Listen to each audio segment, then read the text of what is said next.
Capítulo 18. Contou-lhes também uma parábola sobre o dever de orar sempre, e nunca desfalecer. Dizendo, havia em certa cidade um juiz que não temia a Deus, nem respeitava os homens. Havia também naquela mesma cidade uma viúva que ia ter com ele, dizendo, faze-me justiça contra o meu adversário. E por algum tempo não quis atendê-la, mas depois disse consigo, ainda que não temo a Deus, nem respeito os homens. Todavia, como esta viúva me incomoda, hei de fazer-lhe justiça, para que ela não continue a vir molestar-me. Prosseguiu o Senhor, ouviu o que diz esse juiz injusto. E não fará Deus justiça aos seus escolhidos, que dia e noite clamam a Ele, já que é longânimo para com eles? Digo-vos que depressa lhes fará justiça. Contudo, quando vier o Filho do Homem, porventura achará fé na terra? Propôs também esta parábola aos que confiavam em si mesmos, crendo que eram justos, e desprezavam os outros. 2 homens subiram ao templo para orar, um fariseu, e o outro publicano. O fariseu, de pé, assim orava consigo mesmo, ó Deus, graças te dou que não sou como os demais homens, roubadores, injustos, adúlteros, nem ainda com este publicano. Jejuo 2 vezes na semana, e dou o dízimo de tudo quanto ganho. Mas o publicano, estando em pé de longe, nem ainda queria levantar os olhos ao céu, mas batia no peito, dizendo, ó Deus, sê propício a mim, o pecador. Digo-vos que este desceu justificado para sua casa, e não aquele, porque todo o que a si mesmo se exaltar será humilhado, mas o que a si mesmo se humilhar será exaltado. Traziam-lhe também as crianças, para que as tocasse, mas os discípulos, vendo isso, os repreendiam.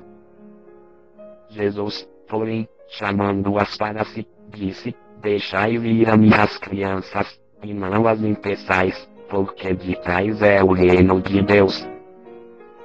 Em verdade vos digo que, qualquer que não receber o reino de Deus como criança, de modo algum entrará nele. E perguntou-lhe um dos principais, bom mestre, que hei de fazer para herdar a vida eterna? Respondeu-lhe Jesus, por que me chamas bom? Ninguém é bom, senão que é Deus. Sabes os mandamentos, não adulterarás, não matarás, não furtarás, não dirás falso testemunho, honra a teu pai e a tua mãe. Replicou o homem, tudo isso tenho guardado desde a minha juventude. Quando Jesus ouviu isso, disse-lhe, ainda te falta uma coisa, vende tudo quanto tens e repartiu pelos pobres, e terás um tesouro no céu, e vem, segue-me. Mas, ouvindo ele isso, encheu-se de tristeza, porque era muito rico. E Jesus, vendo-o assim, disse, quão dificilmente entrarão no reino de Deus os que têm riquezas. Pois é mais fácil um camelo passar pelo fundo de uma agulha, do que entrar um rico no reino de Deus. Então os que ouviram isso disseram, quem pode, então, ser salvo? Respondeu-lhes, as coisas que são impossíveis aos homens são possíveis a Deus. Disse-lhe Pedro, eis que nós deixamos tudo, e te seguimos.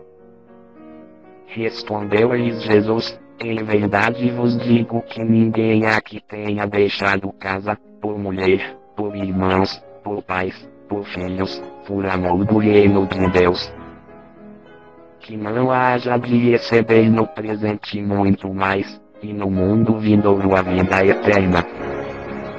tomando Jesus consigo os 12, disse-lhes: Eis que subimos a Jerusalém e se cumprirá no Filho do Homem tudo o que pelos profetas foi escrito. Pois será entregue aos gentios, e escarnecido, injuriado e cuspido. E depois de o açoitarem, o matarão, e ao terceiro dia ressurgirá. Mas eles não entenderam nada disso, essas palavras lhes eram obscuras, e não percebiam o que lhes dizia. Ora, quando ele ia chegando a Jericó, estava um cego sentado junto do caminho, mendigando. Este, pois, ouvindo passar a multidão, perguntou o que era aquilo. Disseram-lhe que Jesus, o Nazareno, ia passando. Então ele se pôs a clamar, dizendo: Jesus, filho de Davi, tem compaixão de mim. E os que iam à frente repreendiam-no, para que se calasse. Ele, porém, clamava ainda mais: Filho de Davi, tem compaixão de mim. Parou, pois, Jesus, e mandou que lhe o trouxessem. Tendo ele chegado, perguntou-lhe: Que queres que te faça? Respondeu ele: Senhor, que eu veja. Disse-lhe Jesus: Vê, a tua fé te salvou. Imediatamente recuperou a vista, e o foi seguindo, glorificando a Deus. E todo o povo, vendo isso, dava louvores a Deus.